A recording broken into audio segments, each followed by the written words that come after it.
7장 18절로 25절 찾겠습니다. 신약성경 248페이지입니다. 로마서 7장 18절로 25절을 찾았으면 제가 읽도록 하겠습니다. 내 속 곧 내 육신에 선한 것이 거하지 아니하는 줄을 아노니 원하는 내게 있으나 선을 행하는 것은 없노라. 내가 원하는 바 선은 하지 아니하고 도리어 원치 아니하는 바 악은 행하는도다. 만일 내가 원치 아니하는 그것을 하면 이를 행하는 자가 내가 아니요 내 속에 거하는 죄니라. 그러므로 내가 한 법을 깨달았노니 곧 선을 행하기 원하는 나에게 악이 함께 있는 것이로다. 내 속사람으로는 하나님의 법을 즐거워하되 내 지체 속에서 한 다른 법이 내 마음의 법과 싸워 내 지체 속에 있는 죄의 법 아래로 나를 사로잡아 오는 것을 보는도다. 오라 나는 공고한 사람이로다. 이 사망의 몸에서 누가 나를 건져내랴. 우리 주 예수 그리스도로 말미암아 하나님께 감사하리로다. 그런즉 내 자신이 마음으로는 하나님의 법을, 육신으로는 죄의 법을 섬기노라. 아멘. 로마서 8번째 시간입니다.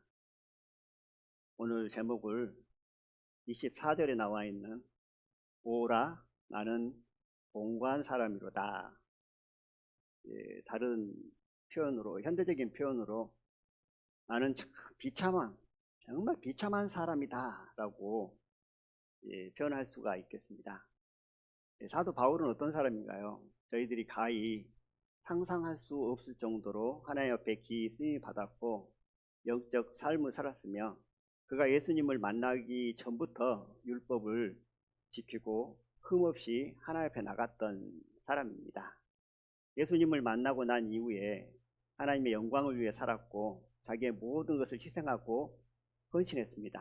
오직 복음을 위해서 예수님의 그 큰 사랑을 증거하기 위해서 평생을 바쳤고 결국 그 마지막은 순교로 하나님의 사랑을 드러내고 나타냈던 사람이 바로 사도 바울입니다. 근데 그 사람이 오라 나는 공고한 사람이로다 이렇게 외칩니다. 야, 내가 나를 보니까 참 비참한 사람이다. 비참하다. 그는 왜 공고하고 왜 비참하다고 외쳤을까? 그 영적 삶이 우리가 생각한 만큼 거룩하지 못했을까? 그건 아니겠죠. 그렇다면 하나님께서 사도 바울을 주님 안에서 그렇게 기이 사용하지 않았을 겁니다. 그럼 이 의미는 무엇인가?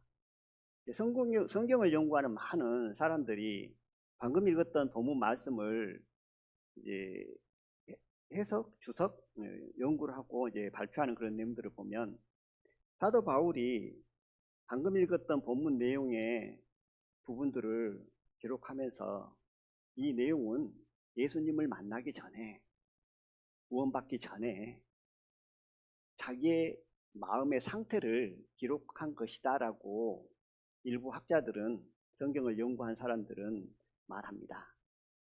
또 어떤 학자들은 이 구절을 보고 이것은 구원받고 난 이후에 하나님께 사도 바울이 나가려고 하는데 본인 마음 안에 있는 그 죄들, 선치 못한 그 악한 부분들을 보고 기록한 부분이다라고 이제 많은 논쟁이 이렇게 있습니다.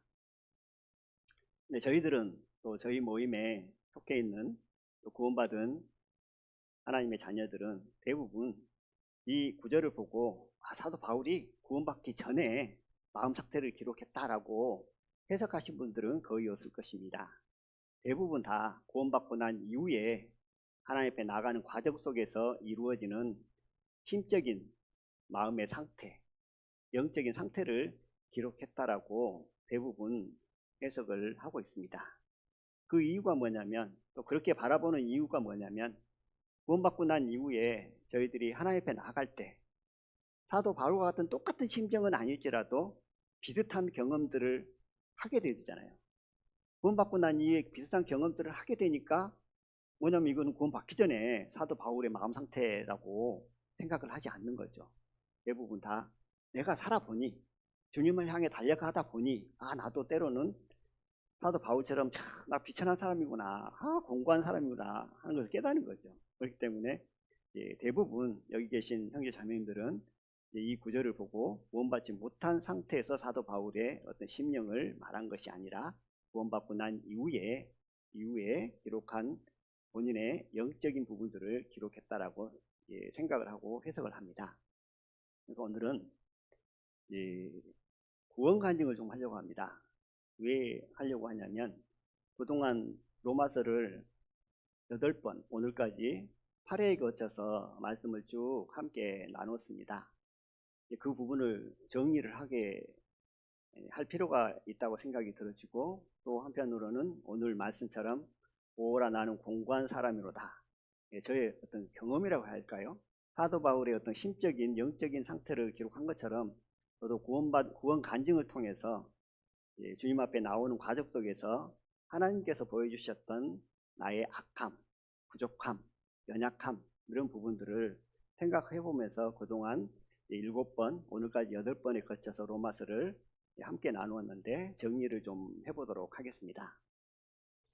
구원 간증, 그러면 이제 함께 하나님을 섬긴 시간이 이제 오랜 형제 자매들은 몇 번 들었을 거예요. 그러잖아요. 우리가 구원 간증도 많이 하고 또 설교 석상에서도 간혹 한 번씩 했습니다. 그러나 또 이곳에서는 최근에 오신 분도 있고, 또 좀 시간이 됐다 할지라도 저의 어떤 구원 간증을 듣지 못한 분도 있고, 또 중요한 것은 오늘 로마서에 관한 부분들을 함께 나누기 위해서는 좀 필요하겠다 싶어서 다시금 그 간증을 하려고 합니다. 들었던 분은 참고하시고, 또 그 간증을 하는 이유를 주님 안에서 좋은 마음으로 해석하면 좋겠다 생각을 해봅니다. 구원받기 전에 저는 하나님에 대해서 관심이 없었습니다. 어렸을 때, 초등학교 1학년도 아니고 더 어렸을 때 같아요. 크리스마스 되면 교회 가자 그래서 그곳에 가서 뭘 하나 얻어온 그 기억 외에는 없습니다. 학생 때도 군대 가기 전까지 하나님의 하자도 생각지 않고, 하나님을 부정한 것도 아니고 하나님을 인정하지도 않는 그런 마음의 상태로 알지 못하고 관심도 없고, 교회를 봐도 그냥 교회를 간가 보다, 하나님이 살아 계실까? 그런 의심도, 진화론이 사실일까? 거짓일까? 그런 생각도 않고 그냥 내 주어진 삶 속에서 그냥 살았습니다. 그러다가 이제 군대를 가게 되졌고, 군대에서 일병 휴가차 나왔는데 저희 누나가 먼저 구원을 받고 말씀을 들어봐라고 하더라고요. 말씀을 들어봐라 그랬는데 관심이 없는 사람이 말씀 들어봐라 한다고 들어봐지겠어요? 더군다나 군대에 가서 이제 일병 휴가 나왔는데 하고 싶은 게 얼마나 많겠어요. 근데 말씀 듣는다는 것은 완전 시간 낭비죠. 이제 마치 이와 같습니다. 2장 8절을 찾아보겠습니다. 로마서 2장 8절 말씀과 같이 간증을 좀 연결하겠습니다. 로마서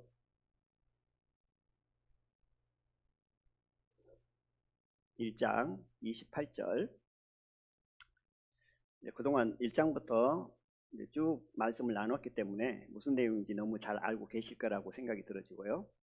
1장 28절, 또한 저희가 마음에 하나님 두기를 싫어하매, 이 말씀이 나오잖아요. 저의 마음의 상태였죠. 하나님 두기를 싫어했습니다. 근데 말씀을 들어봐라고 해요. 더군다나 군 휴가 나왔는데 하고 싶은 것도 너무 많은데 또 쉬고 싶고, 그런데 저희 누나가 약속을 해놨다 그러더라고요. 근데 제가 한 약속은 아니지만 그래도 누나가 한 약속이니까 지켜줘야 된다는 생각이 들어져서 가게 되었습니다. 그래서 이 말씀을 듣게 됐고, 대부분 우리 형제 자매님들 동일한 가정 속에서 하나님 말씀을 듣고 하나님의 살아계심을 인정하잖아요. 이 세상 모든 만물을 창조하시는 하나님이라는 것을 인정하게 되어졌습니다. 그래서 이거 말씀을 들을 때마다 놀랍더라고요. 그래서 저는 말씀을 듣고 난 다음에 집에 와서 그때는 그 녹음 카세트 테이프로 또 전도 집회 말씀이 있었거든요. 저는 또 들었어요. 2번 듣고 가서 듣고 휴가 기간 동안 이제 말씀 들으면서 이제 거의 시간을 다 보냈죠. 그리고 나서 이제 저희들이 하나님의 창조 또 하나님의 살아계심 그것을 믿고 난 다음에 죄에 관한 부분을 말씀을 해주잖아요. 그래서 죄에 관한 부분들을 말씀을 쭉 듣는데 저 자신이 죄인이라는 사실을 알았고 저 자신 스스로는 많은 죄를 졌다고 생각을 안 했습니다. 그런데 성경 말씀에 비춰보니까 죄인이더라고요. 근데 그 죄인이 진노의 자녀고 지옥에 갈 수밖에 없다는 사실을 받아들이게 됐죠. 그래서 3장 20절 보겠습니다. 3장 20절에 보면 그러므로 율법의 행위로 그 앞에 의롭다 하심을 얻을 육체가 없나니 율법으로는 죄를 깨달음이라. 성경 말씀을 통해서 저가 죄인이라는 것을 깨닫게 되어졌고 그 죄인은 지옥에 갈 수밖에 없는 아주 불쌍한 어리석은 인생임을 이제 알게 됐죠. 그 다음에 이제 전해지는 것이 무엇인가요? 복음이잖아요. 복음의 말씀이 전해졌습니다. 그래서 나의 모든 죄가 예수님의 십자가의 보혈로 깨끗이 사함을 받고 구원받아서 하나님의 자녀가 됐다라는 사실을 알게 됐습니다. 또 그것을 믿게 됐죠. 그 부분이 3장 23절 24절을 읽어보겠습니다. 모든 사람이 죄를 범하며 하나님의 영광에 이르지 못하니니 그래서 예수 안에 있는 구속으로 말미암아 하나님의 은혜로 값없이 의롭다 하심을 얻은 자 되옵니다. 오직 믿음으로 이제 구원을 받게 됐죠. 하나님의 자녀가 됐죠. 그래서 이제 군 복무 기간이라 신앙생활을 하지 못하다가 전역을 하고 난 이후에 이제 교회에 나오게 됐고 전도 집회가 마치 있어서 그 전도 집회 말씀을 듣고 새롭게 구원받은 것처럼, 물론 그 전에 구원을 받았지만 복음 전도 집회 말씀을 들으니까 새롭고 믿음의 구원의 확신이 더 강하게 오더라고요. 그때부터 이제 교회를 나오기 시작했습니다. 어떤 마음으로 나왔냐면 5장을 보겠습니다. 5장 1절 2절을 읽어보겠습니다. 그러므로 우리가 믿음으로 의롭다 하심을 얻었은즉 우리 주 예수 그리스도로 말미암아 하나님으로 더불어 화평을 누리자. 또한 그로 말미암아 우리가 믿음으로 서 있는 이 은혜에 들어감을 얻었으며 하나님의 영광을 바라고 즐거워하느니라. 이 믿음이죠. 우리가 죄 때문에 지옥 갈 수밖에 없었고 또 그 전에는 하나님을 알지 못해서 하나님 보시기 합당치 못한 많은 불의들을 행했습니다. 그런데 오직 믿음으로, 나의 행위로 마음지 않고 오직 믿음으로 우리가 구원을 받았잖아요. 저도 마찬가지고. 그 마음이 되어지니까 방금 읽었던 5장 1절과 2절이 됐죠. 예수님으로 말미암아 내가 예수님 때문에 하나님으로 더불어 하나님과 내가 화평을 누릴 수 있는 거구나. 그리고 하나님의 영광을 바라고 내가 즐거워할 수 있는 거구나. 이 믿음이 오게 되는 거죠. 그러니까 얼마나 감사하고 기뻐요.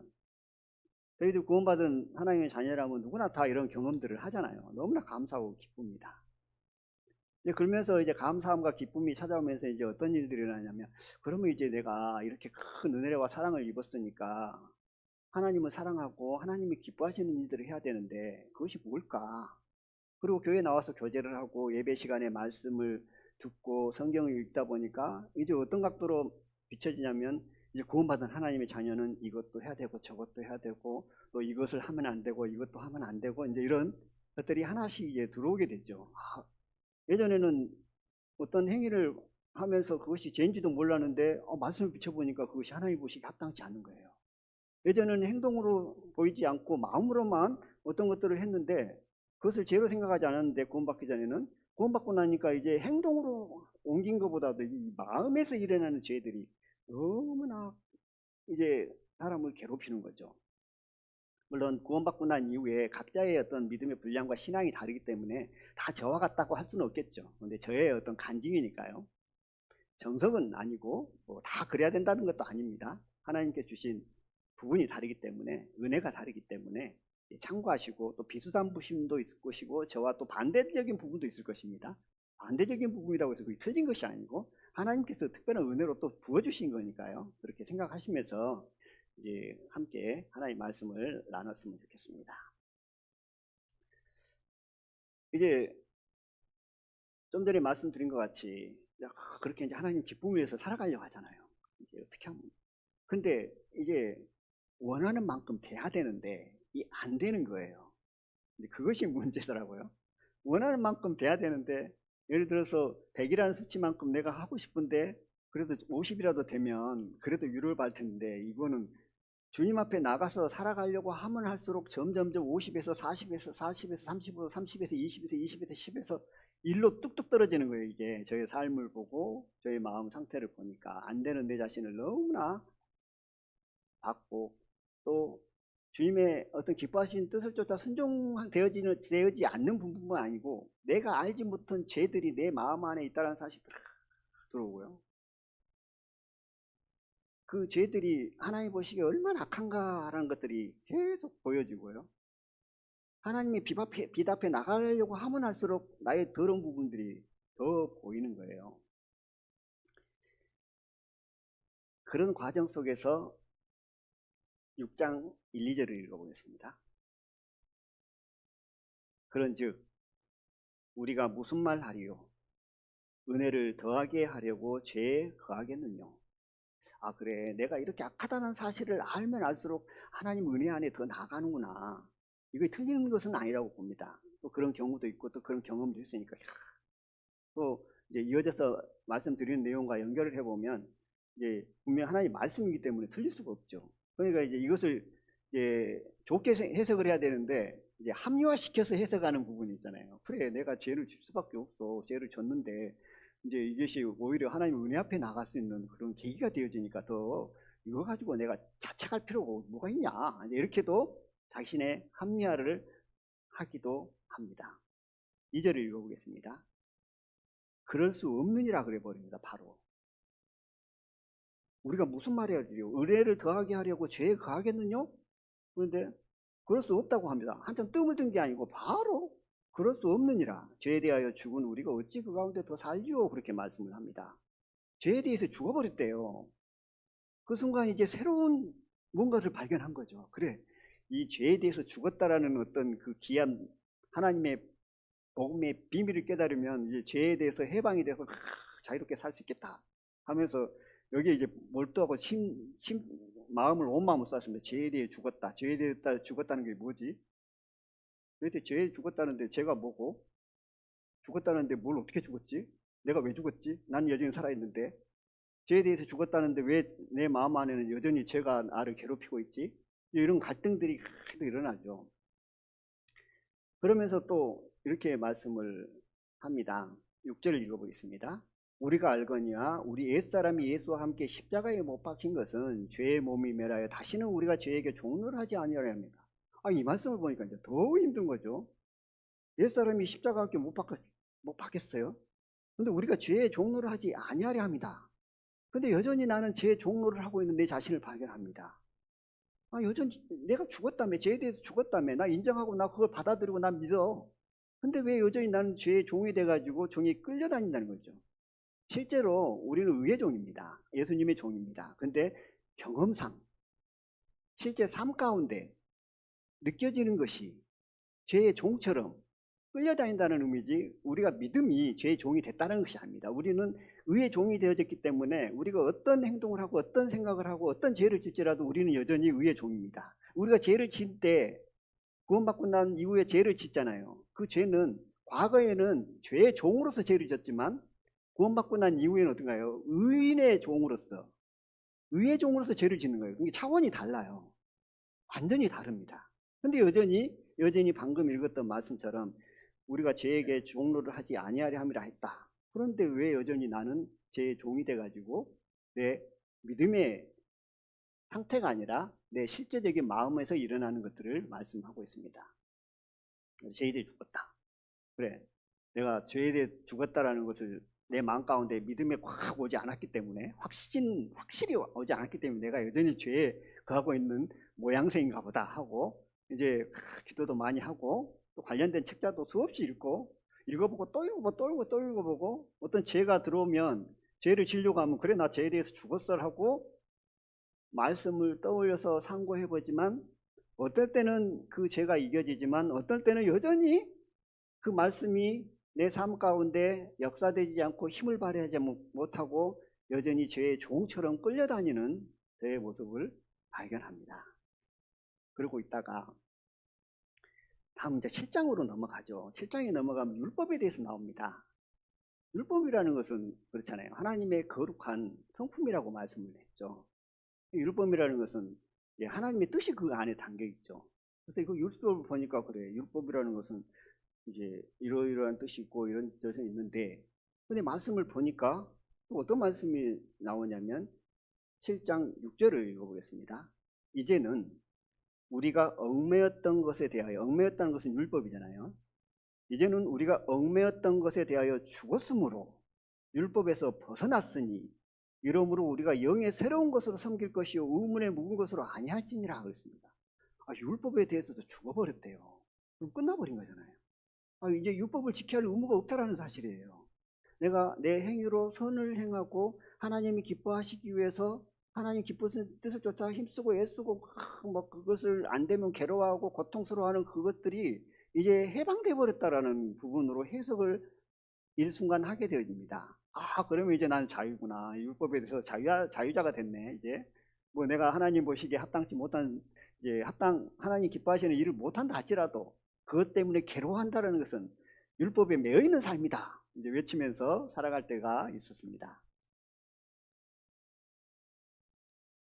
근데 여전히 죄의 모양을 가지고 죄의 종처럼 끌려서 살아가고, 방금 읽었던 본문 말씀처럼 내가 원하는 바 선은 하지 않고 도리어 원치 아니한 바 악을 행하고 있는 내 모습.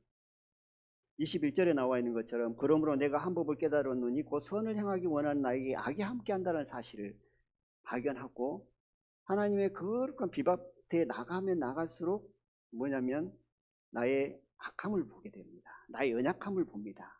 나의 부족함을 봅니다. 그러면서 사도 바울이 그랬던 것처럼 24절, 오라 나는 공고한 사람이다. 나는 참 비참한 사람이다. 나는 참 구제불능이다. 이 부분을 왜 더 느꼈다고 생각을 하냐면, 저는 어렸을 때 동네 어른들이 저를 보면 참 쟤는 착한 애야. 부모 속도 썩히지 않고 하라는 대로 다 하고. 저 기억에 한 중학교 때, 초등학교 고학년 때 정도 돼서 밭에 가서 일을 하고, 밭에 가면 이제 뭐 고구마가 나온다든지 뭐가 목수가 나오면 그것을 메고 집에 왔던 기억이 있어요. 근데 거리가 상당히 됩니다. 근데 그때 당시 기억으로는 친구들은 막 뛰어놀고 있던 시대인데, 저는 밭에 가서 열심히 땅을 파고 옥수수를 캐고 고구마를 캐고 뭐 이런 풀을 뽑고 막 이런 일들을 했어요. 이게 이제 예전에도 말씀드린 것 같은데, 그래서 이제 제가 키가 안 큰 이유가 한참 자랄 때 무거운 걸 메고 다녀가지고 키가 안 큰 거다. 근데 사실은 저희 집 유전자가 키가 좀 적습니다. 키가 적어서 그래요. 근데 저희 어머님은 좀 큰데, 사실 그랬다라고 하고 막 그랬습니다. 학교 다닐 때도 학교 가서 집 밖에 몰랐어요. 좀 반항을 한다 그러면 무슨 반항을 했냐면, 오락실 가서 게임하는 거. 학교 갔다 와가지고 이제 학교 끝나고 오는 길에 오락실에 들려서 50원 똥 엮고 게임 많이는 안 했습니다. 딱 50원 엮고 한 게임 하고 끝나면 집에 와서 뭐 일을 간다든지, 집에서 물론 친구들이 있었으니까 친구들하고 놀았겠죠. 근데 노는데도 아주 건전하게 놀았어요. 그리고 딱 하나 좀 죄라고 할 수는 없는데 좀 TV를 좀 좋아했다는 거. 그거 말고는 그런 이제 있는 시절을, 어린 시절을 이렇게 보냈습니다. 그리고 구원받고 나면 이제 형제들은 누구나 겪는 부분 있죠. 술, 담배 있잖아요. 저는 술을 먹지 않았습니다. 싫어했어요. 왜냐하면 부모님들이 워낙 술을 많이 드셔가지고 저는 자라면서 나는 술을 안 먹을 거야. 그 술이 그렇게 맛있는지 모르겠더라고요. 뭐 전혀 입에 대지 않는 건 아닌데, 담배도 피질 않았습니다. 저희 아버지가 집에서 같이 함께 방에서 잠을 자면 담배를 피시는데 하루 3갑을 피웠던 것 같아요. 근데 저 같이 자면은 문 닫고 담배를 피우면 어떻게 됐어요, 그 아내가. 어렸을 때 천정을 보면, 요즘은 벽지지만 그때는 그 합판 있잖아요. 민들민들하는 그 합판이잖아요. 그 천정이 닦아보면 누런 게 나올 정도. 학교 가면 이제 선생님들이 이 애들이 담배를 피나 안 피나 검사를 갖고 하거든요. 이제 저 가방을 보면서 고개를 조금 흔들어요. 저는 떳떳하죠. 근데 가방에서 자꾸 담배 냄새가 나는 거예요. 나중에 알고 보니까 담배 냄새가 나니까 얘가 담배 필 애는 아닌데 왜 담배 냄새가 나지? 이게 이제 나중에 이제 말씀을 드렸죠. 그러니까 이제 고개를 끄덕이면 숭하더라고요. 그런 생활을 보냈습니다. 그래서 구원을 받았어요. 그러면 이제 어떤 생활일까요? 구원받고 나니까 어떤 사람은 뭐 세상에서 놀 만큼 다 놀았던 사람이 구원받고 나면 삶의 변화가 확 일어나잖아요. 누가 봐도 야, 제가 뭐 교회 나간다더니 삶이 완전히 바뀌었네? 이런 부분 때문에 복음이 또 전해지고 그러잖아요. 근데 저는 바뀐 게 하나도 없었어요. 왜냐하면 교회 가기 전이나 가고 난 후나 보여지는 것은 딱 하나. 교회를 안 나가든지 제가 갑자기 교회를 나가네. 이거 말고는 원체 특별한 것들이 없었기 때문에 잘난 것도 없고 특별히 뭐 워낙에 뭐 가쁘게 논 것도 없고 그렇기 때문에 그런 인식들이 있었습니다. 근데 이제 거기서 끝났으면 좋을 텐데 주님 안에서 구원받고 나서 하나님을 섬기는 과정 속에서 그렇게 외적으로는 선하게 보였던 내 자신이 내 마음을 살펴보니까 이렇게 악할 수가 없는 거죠. 정말 악하더라고요. 하나님의 빛 앞에 나가려고 하면 할수록 악하더라고요. 또 하나님 말씀에 순종하려고 해보면 할수록 뭐냐면 나의 연약함을 계속 발견합니다.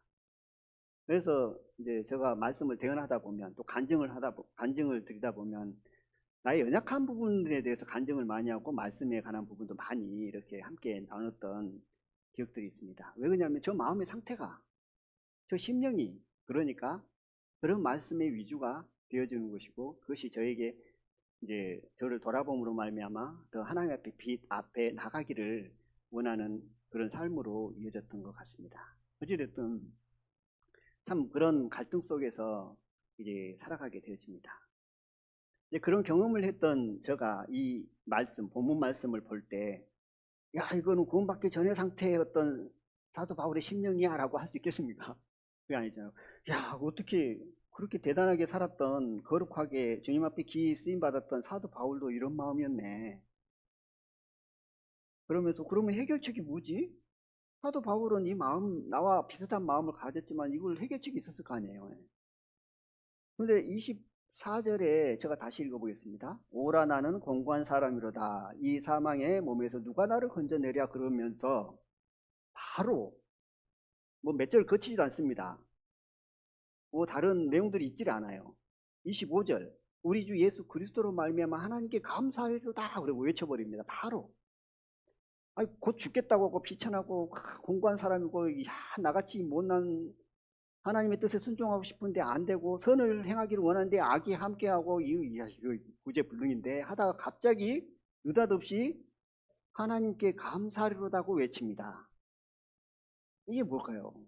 이게 답이거든요, 사실은. 로마서 6, 7, 8장 막 설명을 하면서 다양한 각도로 해석을 하는 책들이 많습니다. 그 책을 읽다 보면 뭐가 있는 것 같아. 그것만 깨달으면 그것만 내 마음에 아멘으로 오면 뭔가 이제 죄에서 승리한 삶을 살고 이길 것 같아. 물론 그런 삶을 살았기 때문에 그런 기록을 하고 그런 책들을 내서 이제 믿음의 선진들이 따라오는 주님의 일꾼들에게 교훈하고 있는 거죠. 근데 그분들은 그렇게 됐는지 모르겠지만 저는 아무래도 그렇게 해보려고 안 되더라고요. 하나님께서 그 믿음을 안 주시는 거예요. 여전히 똑같아요. 근데 답은 그렇습니다. 하나님께 감사하리로다. 왜 하나님께 감사하지? 이제 이 부분이 하나님께서 주신 부분인 거예요. 아, 공고한 사람이다. 도저히 구제불능이구나. 나는 이제 뭐 어떻게 해볼 수도 없고 내 힘으로는 하나님을 기쁘게 할 수 있는 것이 일도 없고 제로다 라고 할 때 뭐가 형성이 될까요?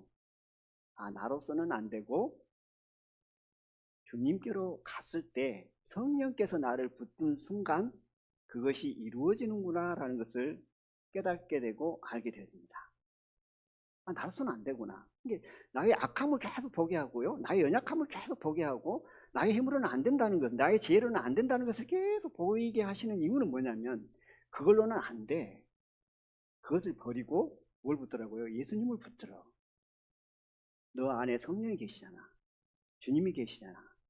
성령께 맡기고 성령께 의탁하고 주님께 의지하면 너 안에서 너가 정말 소원하고 바라는 것을 주님께서 이루어 나갈 것이다 라고 외칩니다. 이제 우리는 이 내용을 알잖아요. 그럼 한번 깨달았다고 끝나는 것이냐? 알았다고 끝나는 것이 아니냐? 그게 아니죠. 주님 오시는 그날까지 이것은 반복입니다. 주님 앞에 살다가 나의 부족함을 발견하고 나의 약함을 또 봅니다. 그러면 하나님께 감사합니다. 여전히 내가 또 내 의지와 내 힘과 내 노력으로 내 지혜로 하려고 했군요. 이걸 버리고 예수님께 나옵니다. 예수님 한 분만이 나의 주인이고 예수님이 행하셔야 내가 할 수 있고 성령께서 나를 통해서 역사하셔야 하나님의 일들을 할 수 있다는 사실. 죄에 관한 부분도 그렇죠. 성령을 쫓아 행했을 때 육체 욕심을 이루지 않잖아요. 성령을 쫓아 행해야 되는데 죄를 안 지켜보려고 육신의 어떤 정욕대로 살아보지 않으려고 육신의 원함을 따라 살아보지 않으려고 막 노력하면 할수록 뭘 발견하냐면 안 되는 것을 발견하죠. 그걸 버리고 성령을 쫓아 행하면 됩니다. 나는 아니고 나는 안 되니까 성령을 쫓아 성령을 붙들고 예수님을 붙들고 예수님을 하나님을 의지했을 때 하나님께서 나를 통해서 역사하시고 일한다는 사실입니다. 사도 바울이 여기서 이렇게만 기록한 게 아니고 디모데 전서에 보면 디모데에게 목회서신을 보내잖아요. 목회서신을 보내면서 디모데에게 자신을 이렇게 소개합니다. 제가 읽어보겠습니다. 찾지 마십시오. 미쁘다. 모든 사람이 받을 만한 이 말이여. 그리스도 예수께서 죄인을 구원하시려고 세상에 임하셨다 하였도다.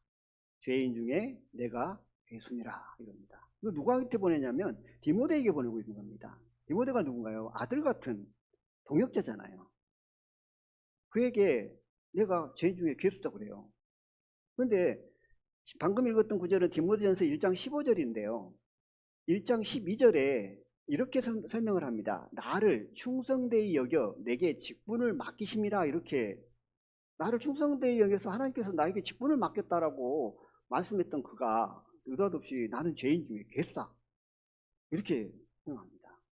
그리고 빌립보서 3장 6절에는 이렇게 자신을 소개하죠. 율법의 우로는 흠이 없는 자라다. 구원받기 전에 사도 바울이 율법을 지키면서 살 때 자기의 상태를 말하잖아요. 근데 그렇게 살았던 그가 죄인 중에 괴수다. 죄 짓는 사람 중에 내가 대빵이다. 이런 내용들로 자신을 소개합니다. 예전에 어떤 설교를 듣는데 한 목사님의 어떤 예를 설명해 주더라고요. 근데 그 목사님은 본인이 뭔 죄를 졌는지 맨날 죄를 졌다고 막 그런대요. 그런다고 그가 구원을 안 받은 게 아니라 예수님의 십자가 보혈을 통해서 구원을 받고 하나님의 자녀가 됐는데 구원받고 난 이후에 하나님 앞에 나가서 보니 너무나 자신이 죄인이라는 것을 느끼고 계속 하나님 앞에 거룩한 하나님 앞에 나가려고 하면 할수록 내 죄가 보인다. 그것 때문에 뭐 지옥 갈까 두려워하는 그런 고백이 아니고 더 거룩한 삶을 살기를 원하는 간절한 그 마음에서 나오는 겁니다. 그런데 이제 말씀을 했던 그분이 그 목사님 볼 때는 목사님들 중에 본이 되고 정말 거룩하게 살고 정말 충직한 종으로 살아가는데 왜 항상 자기를 가리켜서 그렇게 얘기를 하는가 의문이었다라는 그런 그 간증 겸 어떻게 말씀을 하는 걸 제가 예전에 들었습니다. 그런 맥락이죠. 죄 때문에 지옥 가서 막 그런 의미가 아니라 구원받고 난 이후에 거룩한 하나님 앞에 나가기를 원하는 어떤 그런 간절한 마음. 이사야 6장 3절에 보면 이제 이사야가 자기 자신을 소개합니다. 이제 소개하는데 제가 한번 읽어보겠습니다. 적어온 것을 찾지 마십시오. 그때 내가 말하되 화로다. 나여 망하게 되었도다. 나는 입술이 부정한 사람이요 입술이 부정한 백성 중에 거하면서 만군의 여호와이신 왕을 배웠습니다. 이사야가 자기 자신을 이렇게 소개하거든요. 근데 이제 이건 저희들이 읽고 있는 개역 한글 성경이고 쉬운 성경은 이렇게 써놨더라고요. 내게 재앙이 있겠구나. 내가 죽게 됐구나. 나는 입술이 더러운 사람인데 입술이 더러운 사람들 사이에 살았다가 이렇게 악을 행한다. 이사야가 어떤 사람이죠? 하나님 앞에 귀히 쓰임받았던 선지자입니다. 주의 종입니다. 그리고 그 시대의 종교적인 지도자였고 세상의 많은 사람들에게 높임을 받았던 사람입니다. 그리고 예수님께서 말씀을 인용할 때 이사야 말씀을 가장 많이 인용해서 사용했습니다. 그러면 그 이사야의 삶이 어떻다라는 것은 우리가 이래 짐작할 수 있잖아요. 근데 자기가 자기 자신을 가리켜서 내가 죽게 됐다. 내 입술이 더럽다. 그러면서 자기를 한탄합니다. 사도 바울처럼 공고한 사람이다. 내가 참 미천한 사람이구나 라는 것을 한탄합니다. 근데 왜 그가 느닷없이 방금 읽었던 이사야 6장 3절에서 자기를 한탄하는, 자기가 공고하다는 사실을 선포하냐면 그 전에 이런 말씀이 나옵니다. 제가 읽어보겠습니다.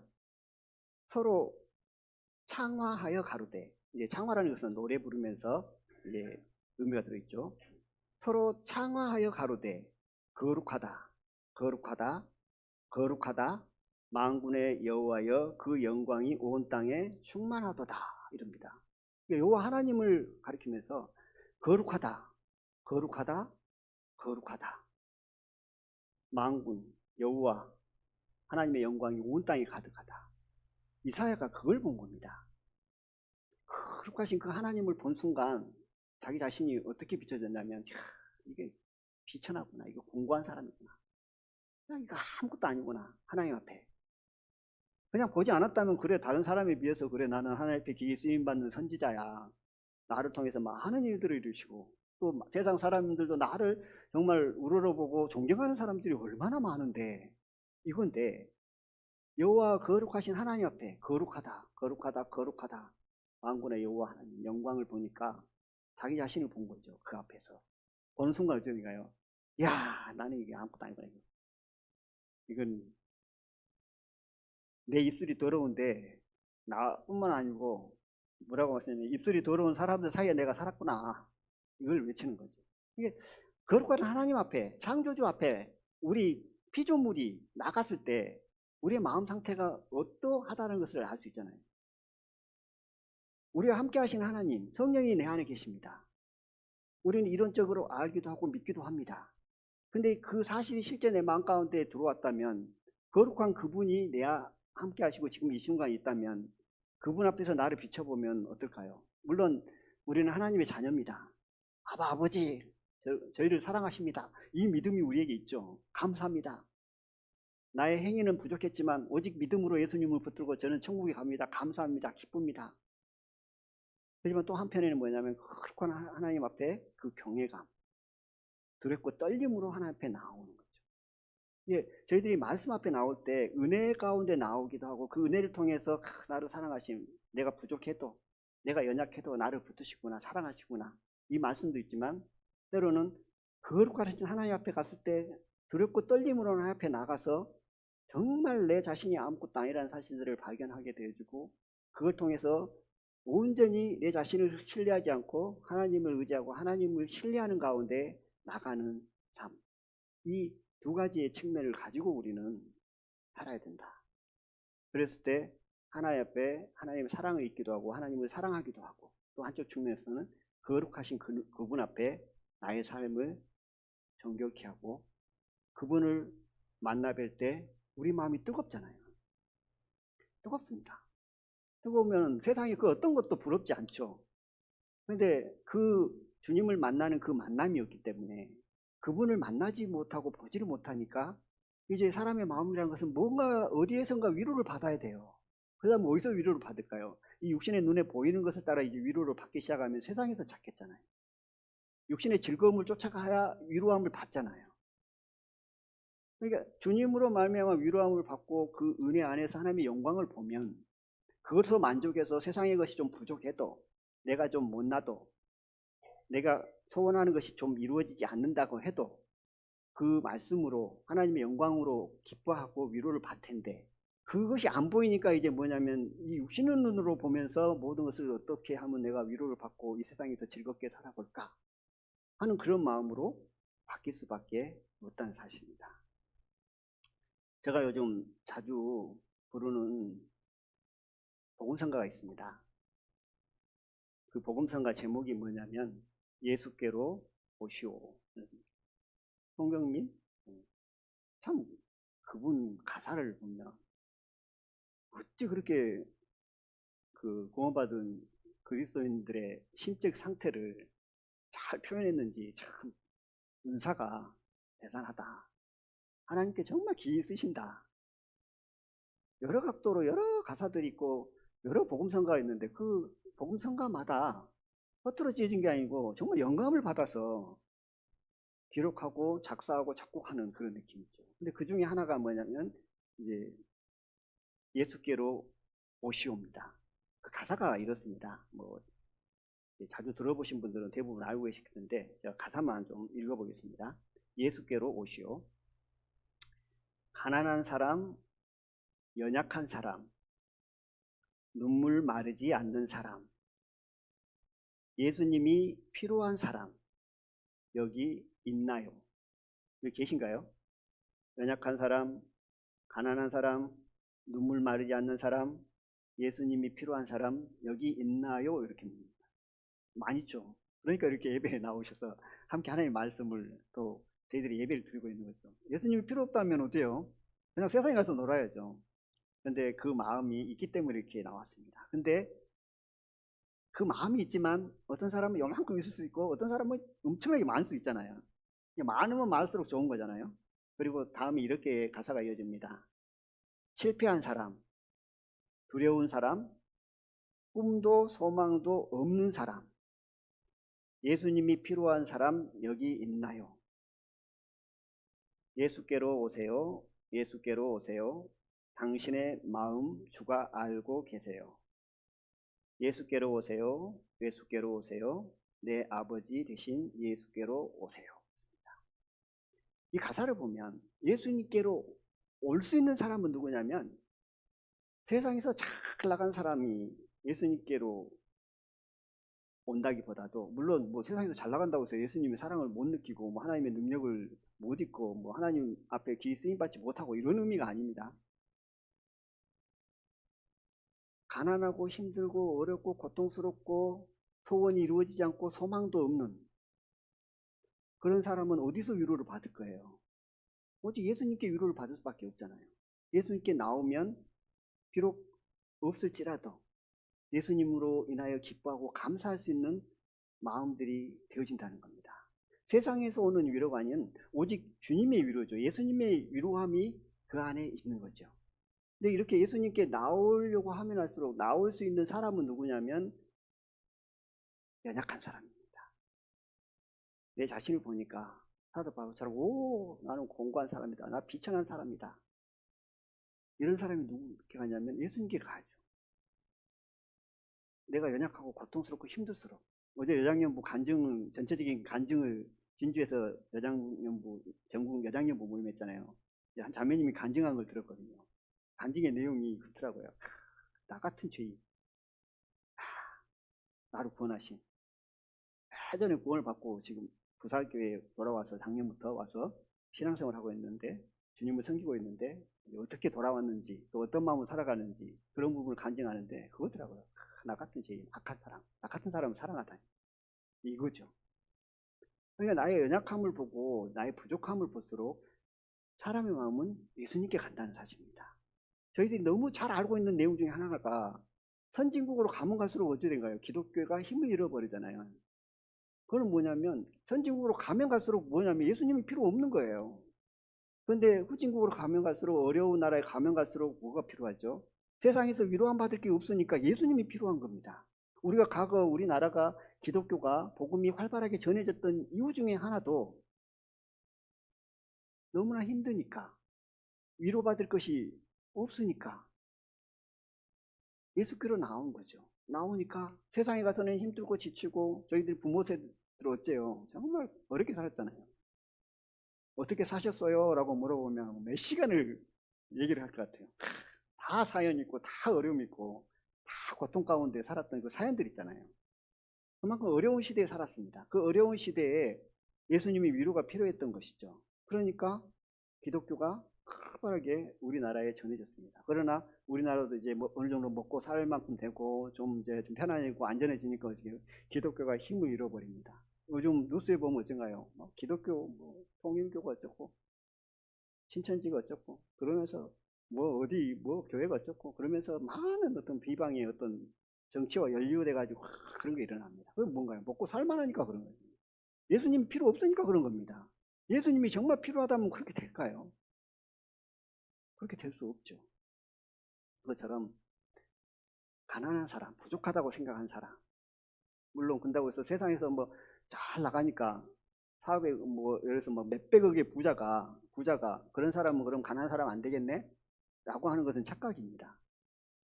몇백억의 부자라 할지라도 그 마음이 주님으로 말미암아 가난한 사람들이 많다는 겁니다. 그러니까 그걸 통해서 하나님께 드려주고 쓰임 받잖아요. 그러니까 중요한 것은 뭐냐면 내 환경에 의해서 나의 악함과 나의 부족함을 이제 대부분 발견도 하지만 그거보다는 외부적인 것과 상관없이 내 마음의 상태를 보는 거죠. 그걸 통해서 나의 약함, 부족함, 연약함 그랬을 때 하나님께 더 의지하고 하나님께 더 나아가는 삶을 사는 것을 보게 되었습니다. 말씀 한 구절 보도록 하겠는데요. 히브리서 찾겠습니다. 히브리서 5장입니다.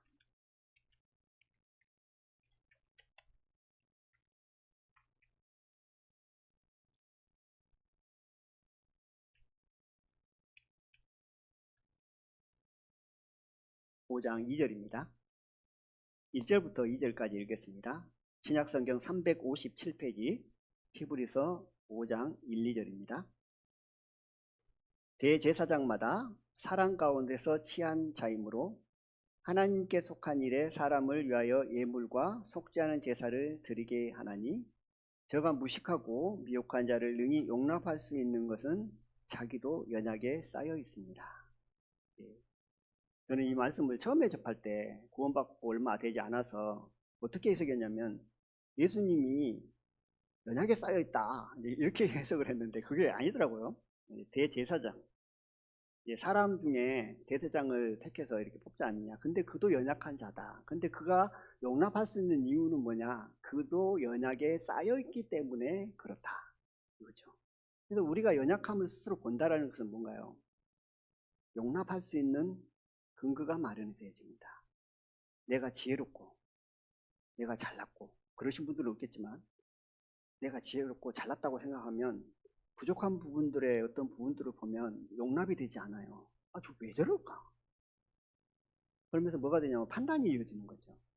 근데 내가 부족하고 연약에 쌓여있다는 사실을 알면 어떤 다른 형제 자매들의 또 세상 사람들의 어떤 부분도 될 수 있겠죠. 사람들의 부족한 부분과 어떤 잘못된 부분들을 보면 그것을 막 판단하고 막 비판하지는 않습니다. 왜냐하면 나의 연약함을 알기 때문에. 나라는 사람은 어떤 사람인데 보면 다른 사람을 판단할 것도 없어요. 사실은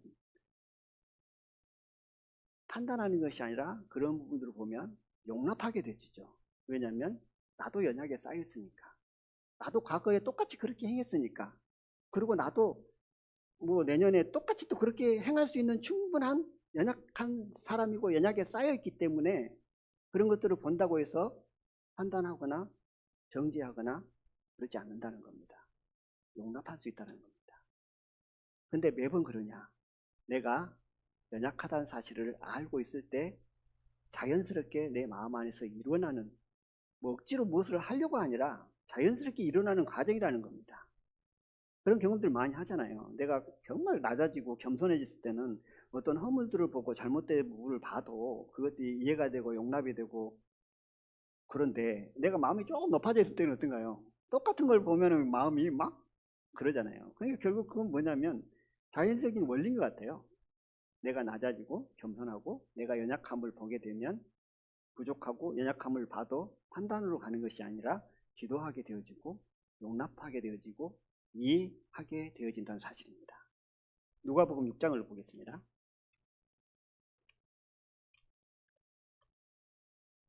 누가복음 6장. 과거에는 이 말씀을 참 많이 묵상하고 그랬는데요. 누가복음 6장 신약성경 98페이지입니다.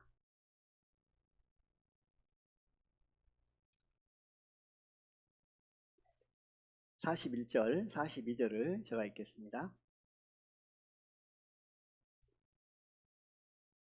어찌하여 형제의 눈 속에 있는 티는 보고 내 눈 속에 있는 들보는 깨닫지 못하느냐. 너는 내 눈 속에 있는 들보를 보지 못하면서 어찌하여 형제에게 말하기를 형제여 나로 내 눈 속에 있는 티를 빼게 하라 할 수 있느냐. 외식하는 자여 먼저 내 눈 속에서 들보를 빼어라. 그 후에야 내가 밝히 보고 그 형제의 눈 속에 있는 티를 빼리라. 그래서 티가 나오고 형제의 눈 속에 있는 건 이제 티, 아주 작은 허물이죠. 그런데 이제 내 자신, 내 눈 속에 있는 것, 내 허물은 들보, 엄청나게 큰 거죠. 큰 허물이 있으면서 작은 티를 보고 판단하고 그러지 마라, 책망하는 거죠. 그럼 여기서 들보가 뭘까요? 들보. 예전에 한번 말씀드렸던 것 같아요. 들보가 뭘까? 아니, 상대방의 어떤 잘못은 티로 보고 나도 잘못이 있죠. 잘못이 없는 사람이 어디 있어요. 근데 그것은 들보래요. 티와 들보는 크기가 몇 배 차일까요? 상상할 수, 우리가 계산할 수 없는 크기죠. 근데 이 들보는 뭐라고 저는 해석을 하고 있냐면 자기의 연약함을 보지 못한 것을 들보다. 자기 연약함을 보지 못한 그 자체가 들보다. 자기 연약함을 보는 순간 어때요? 적은 티. 야, 그걸 보는 순간 판단하는 것이 아니라 저 조그마한 허물이 있네. 근데 그 허물보다 나는 더 큰 정말 죄인 중에 괴수 같은 악함이 있고 연약함이 있고 부족함이 있다는 사실을 인정하게 되어지면 판단하기보다는 기도하는 마음으로 가는 거예요. 이게 이제 저희들이 주님 안에서 참 거룩한 하나님 앞에 가서 나의 연약함과 내가 악함을 본다는 것은 참 괴롭습니다. 누가 신앙생활을 하면서 하나님을 섬기면서 그런 마음으로 살고 싶겠어요. 근데 하나님께서는 때도록 그것들을 보여주고 알려주신다는 거예요. 왜냐하면 연약함을 알게 하고 연약함을 보게 하기 위해서. 그래서 겸손하고 낮아지고 교만하지 않기 위해서 그것들을 보여준다는 사실입니다. 그러면 용납할 수 있고 이해할 수 있는 거죠. 허물을 봐도 그 허물을 덮어줄 마음이 생기는 거죠. 그런데 마음이 높아지고 교만해지면 어떨까요? 판단하게 되어지고 허물을 들춰내고 싶어서 이렇게 더 부각을 시키는 그런 상태로 이어지는 것을 보게 되어집니다. 그러므로 저희들이 저희 약함을 본다는 것은 참 주님 안에서 은혜입니다. 그런데 그 연약함을 계속 보고 있으면 안 돼요. 나도 바울이 그랬잖아요. 오라 공고한 사람이더라 다 해놓고 바로 뭐라 그랬죠? 감사하리라도 받겠잖아요. 그래 나 같은 사람을 구원하셨네 그러면서 감사함으로 나가야 되는 거죠.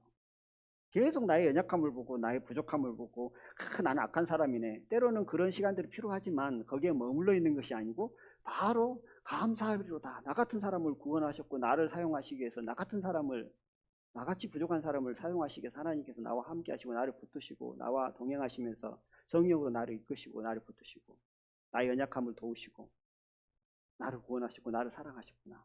이렇게 바뀌어야죠.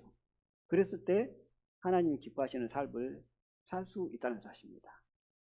그것이 우리의 신앙생활이고 하나님을 섬기는 좋은 예가 되어진다 생각됩니다. 그러나 이것을 한 번 알았다고 해서 끝나는 것이 아니라 주님 오시는 그날까지 이 삶은 반복되어지고 지속적으로 이어져서 늘 하나님 은혜 안에 나가는 저희들의 삶이 되기를 원하고 또 하나님께서 그러한 삶을 원하시고 또 그런 자를 하나님께서 사용하심을 보게 되십니다.